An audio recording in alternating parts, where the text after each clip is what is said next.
प्यारे विद्यार्थियों, आज हम पढ़ेंगे प्रकाश विद्युत प्रभाव का प्रायोगिक अध्ययन।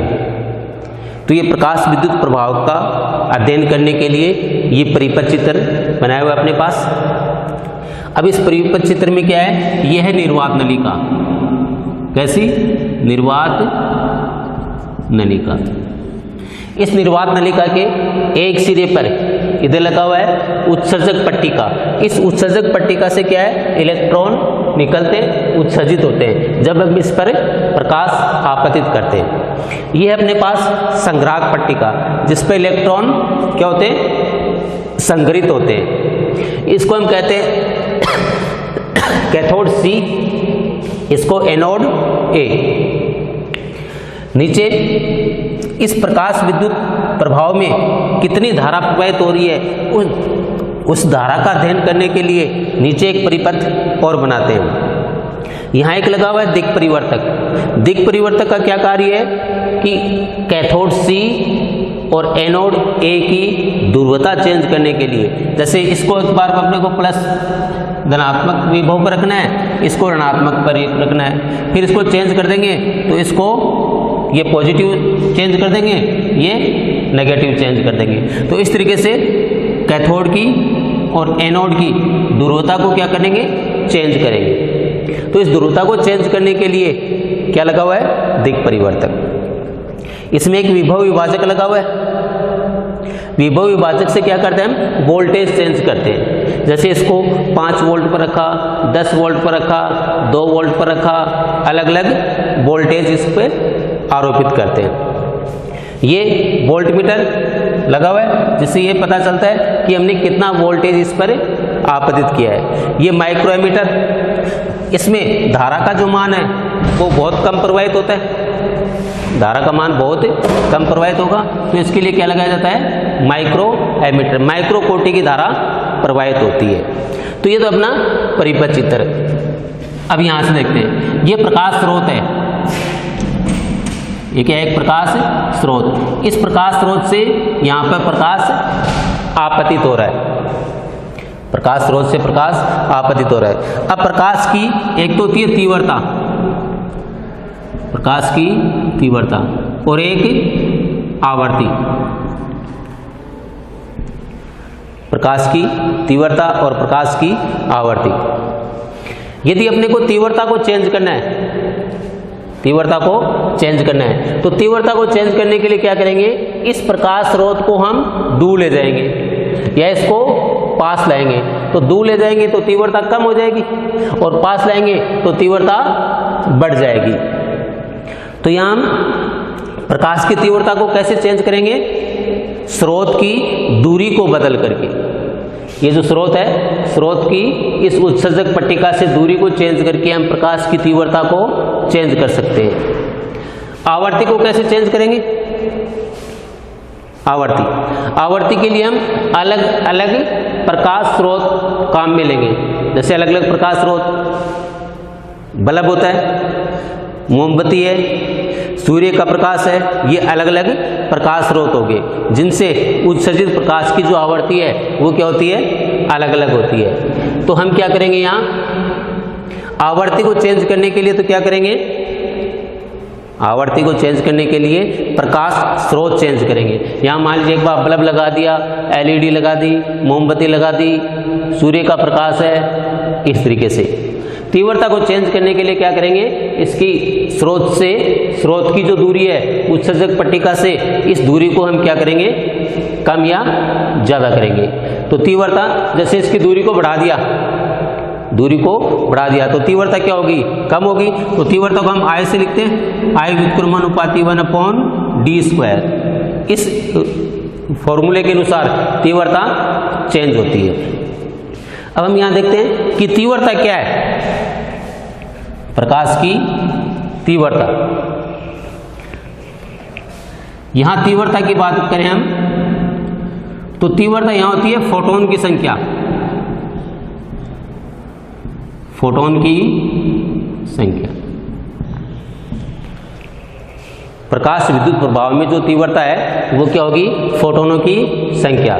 तो जितने ज़्यादा फोटोन इस पर आपतित होंगे उतनी ही तीव्रता का मान भी ज़्यादा होगा। इसको पास लाएंगे तो ज़्यादा फोटोन गिरेंगे तो तीव्रता बढ़ जाएगी, इसको दूर ले जाएंगे तो फोटोनों की संख्या, इस पर आपतित फोटोनों की संख्या क्या हो जाएगी, कम हो जाएगी, तो तीव्रता, फोटोनों की संख्या कम हो जाएगी तो तीव्रता भी क्या हो जाएगी, कम हो जाएगी। तो यहाँ तीव्रता क्या होती है, फोटोनों की संख्या होती है। अब देखिए जैसे ये उत्सर्जक पट्टिका है, ये क्या है, उत्सर्जक पट्टिका। एक प्रकाश स्रोत से ये फोटो, ऐसे फोटोन आपतित हो रहे हैं, प्रकाश स्रोत से ऐसे फोटोन आपतित हो रहे हैं। तो एक फोटोन, एक जो फोटोन है कितना, एक फोटोन अपनी सारी की सारी ऊर्जा एक इलेक्ट्रॉन को दे देता है। एक फोटोन क्या करता है, फोटोन की ऊर्जा क्या होती है, E बराबर h न्यू। फोटोन की ऊर्जा क्या होगी, E बराबर h न्यू। तो एक फोटोन अपनी सारी ऊर्जा किसको दे देगा, एक इलेक्ट्रॉन को। इलेक्ट्रॉन वह ऊर्जा पा करके, इलेक्ट्रॉन है वह ऊर्जा पा करके धातु के पृष्ठ से बाहर निकल जाएगा। तो जितने ज़्यादा फोटोन गिरेंगे, जितने ज़्यादा फोटोन गिरेंगे, इलेक्ट्रॉन उतने ही ज़्यादा इससे बाहर निकलेंगे, और जितने ज़्यादा इलेक्ट्रॉन निकलेंगे उतनी ही प्रकाश विद्युत धारा भी ज़्यादा प्रवाहित होगी। तो इसका मतलब तीव्रता हम बढ़ाते हैं, जैसे फोटोनों की संख्या हमने बढ़ा दी, फोटोनों की संख्या बढ़ा दी, तो इससे उत्सर्जित इलेक्ट्रॉनों की संख्या बढ़ गई, और इलेक्ट्रॉनों की संख्या बढ़ गई तो प्रकाश विद्युत धारा भी बढ़ गई। तो इस तरीके से तीव्रता बढ़ाने पर प्रकाश विद्युत धारा बढ़ती है। अब एक विशेष पॉइंट ध्यान दें, यहाँ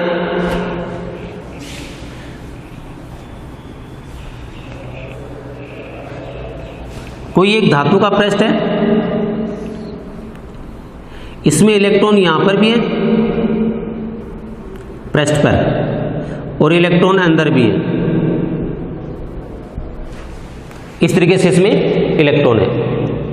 एक फोटोन, इसकी ऊर्जा होती है E बराबर h न्यू। ये फोटोन इस इलेक्ट्रॉन पर आपतित हो रहा है, दूसरा फोटोन इस इलेक्ट्रॉन पर आपतित हो रहा है।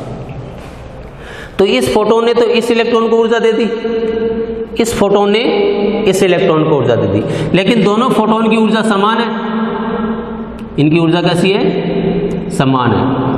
मान लीजिए 5 इलेक्ट्रॉन वोल्ट है, इस फोटोन की ऊर्जा भी कितनी है, 5 इलेक्ट्रॉन वोल्ट, इसकी ऊर्जा भी कितनी है, 5 इलेक्ट्रॉन। तो इस इलेक्ट्रॉन को भी ऊर्जा कितनी मिलेगी, 5 इलेक्ट्रॉन वोल्ट मिलेगी, इसको भी कितनी मिलेगी, 5 इलेक्ट्रॉन वोल्ट मिलेगी। दोनों इलेक्ट्रॉनों को समान ऊर्जा मिल रही है। अब ये इलेक्ट्रॉन जब धातु के पृष्ठ से बाहर आता है, ये इलेक्ट्रॉन धातु के पृष्ठ से बाहर निकलेगा, तो बाहर निकलने के लिए जो आवश्यक ऊर्जा है वो क्या कहलाती है, कार्यफलन।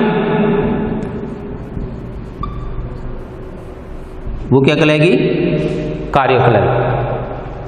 तो यहाँ इस धातु का कार्यफलन भी समान है। मान लीजिए इनको बाहर निकलने के लिए 3 इलेक्ट्रॉन वोल्ट की आवश्यकता हुई, बाहर निकलने के लिए कितने इलेक्ट्रॉन वोल्ट ऊर्जा चाहिए, 3 इलेक्ट्रॉन वोल्ट। तो यहाँ इस इलेक्ट्रॉन को कितनी ऊर्जा मिल रही है, 5 इलेक्ट्रॉन वोल्ट। 5 में से 3 इलेक्ट्रॉन वोल्ट तो ये बाहर निकलने के लिए काम मिलेगा, बाकी ऊर्जा कितनी बच गई, 2 इलेक्ट्रॉन वोल्ट। ये ऊर्जा इसकी क्या कहलाएगी, गतिज ऊर्जा। ये ऊर्जा क्या होगी, गतिज ऊर्जा होगी। अब दूसरा प्रश्न आता है कि इस इलेक्ट्रॉन की गतिज ऊर्जा कितनी होगी, इसको बाहर निकलने के लिए कितनी चाहिए, 3 इलेक्ट्रॉन वोल्ट। बच गई कितनी इसके पास, 2 इलेक्ट्रॉन वोल्ट। लेकिन जब ये इलेक्ट्रॉन यहां से चल के पृष्ठ तक आता है, इलेक्ट्रॉन कहां से कहां तक है, यहां से चल करके पृष्ठ तक आता है, तो ये इस 2 इलेक्ट्रॉन वोल्ट में से कुछ ऊर्जा खर्च कर देता है। ये इलेक्ट्रॉन इसके पास बच गई तो कितनी, 2 इलेक्ट्रॉन वोल्ट। इसके भी पास कुछ कितनी बच गई, 2 इलेक्ट्रॉन वोल्ट। लेकिन ये तो क्या है, पृष्ठ पर है, तो इसको बाहर निकलता है तो इसके पास कितनी बच जाएगी, 2 ही बच जाएगी। लेकिन ये अंदर है, ये पृष्ठ के अंदर है, इस इलेक्ट्रॉन को यहाँ से यहाँ तक आने में कुछ ऊर्जा खर्च करनी पड़ेगी। तो ये बाहर निकलेगा तो इसके पास जो ऊर्जा है वो 2 इलेक्ट्रॉन वोल्ट से क्या हो जाएगी, कम हो जाएगी। तो इस इलेक्ट्रॉन की गतिज ऊर्जा कम होगी और इसकी गतिज ऊर्जा ज़्यादा होगी। तो धातु के पृष्ठ से निकलने वाले जो इलेक्ट्रॉन हैं,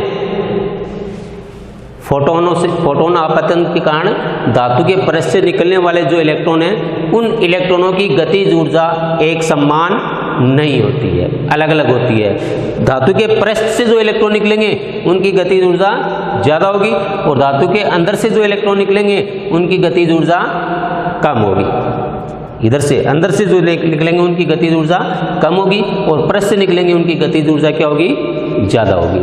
तो एक तो ये विशेष पॉइंट ध्यान रखेंगे कि धातु के पृष्ठ पर जब फोटोन गिरते हैं, धातु के पृष्ठ पर फोटोन गिरते हैं तो एक फोटोन एक इलेक्ट्रॉन को बाहर निकालता है, एक फोटोन है वो एक इलेक्ट्रॉन को बाहर निकालता है, और फोटोन है वो अपनी सारी ऊर्जा किसको दे देता है, एक इलेक्ट्रॉन को दे देगा। इलेक्ट्रॉन फोटोन की ऊर्जा पा करके बाहर निकलता है। तो बाहर निकलने के लिए जो आवश्यक ऊर्जा थी वो तो क्या थी, कार्यफलन। तो कार्यफलन तो फिक्स होता है प्रत्येक धातु का। बाकी जो ऊर्जा बच जाएगी वो किस में बदल जाएगी, उसकी गतिज ऊर्जा में बदल जाएगी।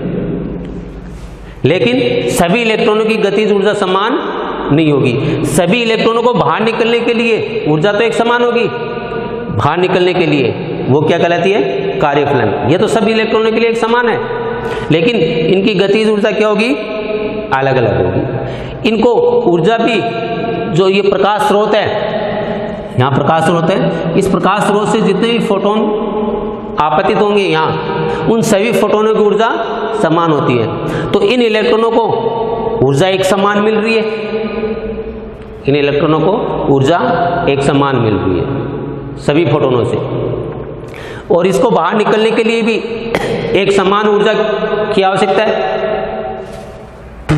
लेकिन कुछ इलेक्ट्रॉन अंदर से आते हैं, कुछ इलेक्ट्रॉन पृष्ठ से निकलते हैं, तो इसलिए इनकी गतिज ऊर्जा एक समान नहीं होगी। तो धातु पर जो भी प्रकाश आपतित होता है, उस प्रकाश में जो फोटोन होते हैं वो उन फोटोनों की ऊर्जा समान होगी। तो इन सभी इलेक्ट्रॉनों को एक समान ऊर्जा मिलती है।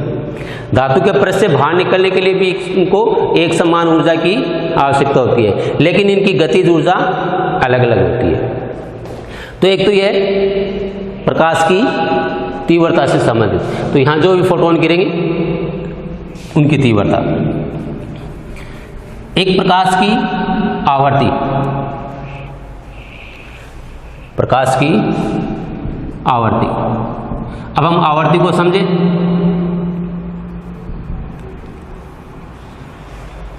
अब हम थोड़ा सा आवर्ती के बारे में अध्ययन कर लें। अब आवर्ती क्या है, फोटोन का चक्रण है। आवर्ती आप जानते हो कि 1 सेकंड में चक्रों की संख्या या 1 सेकंड में दोलनों की संख्या। तो फोटोन जितनी ज़्यादा चक्रण करेंगे, ऐसे फोटोन का चक्रण हाफ होता है, आधा होता है, यूँ आधा यूँ चलेगा, आधा यूँ, इस तरीके से। तो 1 सेकंड में मान लीजिए कोई फोटोन है वो ऐसे धीरे चक्रण करता है, तो 1 सेकंड में चक्रों की संख्या कम होगी। मान लीजिए कोई फोटोन है वो उनका चक्रण बहुत ज़्यादा है, तो उसकी आवर्ती ज़्यादा होगी। तो आवर्ती E बराबर h न्यू। जैसे एक तो सूर्य का प्रकाश होता है, हम बाहर धूप में खड़े हों तो अपने को तेज धूप लगती है, यानी हम वहाँ फोटोनों के पास ऊर्जा का मान क्या है, ज़्यादा है। और एक जैसे मोमबत्ती का प्रकाश है, उस मोमबत्ती के प्रकाश से अपने कोई असर नहीं होता है, क्योंकि उनकी फोटोनों के पास, उनकी फोटोनों की जो आवृत्ति है वो कम है, तो उनकी ऊर्जा का मान क्या होता है, कम होता है। एच क्या है, प्लांक नियतांक, और न्यू क्या है, आवर्ती। तो अलग अलग स्रोत, एक स्रोत ये हो गया, एक स्रोत ये हो गया। इन अलग अलग स्रोत की आवर्ती भी क्या होगी, अलग अलग होगी। तो यह है प्रकाश विद्युत प्रभाव का प्रायोगिक अध्ययन, प्रायोगिक व्यवस्था। अब हम इसमें देखेंगे कि ये जो प्रकाश आपतित हो रहा है, इस प्रकाश आपतन से विद्युत धारा प्रवाहित होती है। तो इस विद्युत धारा पर किन किन राशियों का प्रभाव पड़ेगा, आवर्ती का कैसा प्रभाव पड़ेगा, तीव्रता का कैसा प्रभाव पड़ेगा, ठीक है। इधर विभवांतर हम लगाते हैं तो इस विभवांतर का कैसा प्रभाव पड़ेगा। इसके अध्ययन के लिए एक तो आवर्ती होगी और एक तीव्रता होगी। एक तो क्या होगी, आवर्ती और एक तीव्रता, और एक ये विभवांतर। कैथोड और एनोड, C और A के बीच, इन तीनों राशियों के अनुसार हम देखेंगे कि इस प्रकाश विद्युत धारा पर क्या क्या प्रभाव पड़ता है। इसके लिए हम क्या करेंगे, एक बार जैसे आवर्ती तीव्रता को हमने नियत रख लिया, विभवांतर का मान चेंज किया तो धारा का मान कैसे परिवर्तित हुआ। फिर आवर्ती को नियत रख करके तीव्रता को बदलेंगे, फिर तीव्रता को नियत रख करके आवर्ती को बदलेंगे। तो इस तरीके से प्रकाश विद्युत धारा पर क्या प्रभाव पड़ता है वो हम अगली क्लास में लेंगे।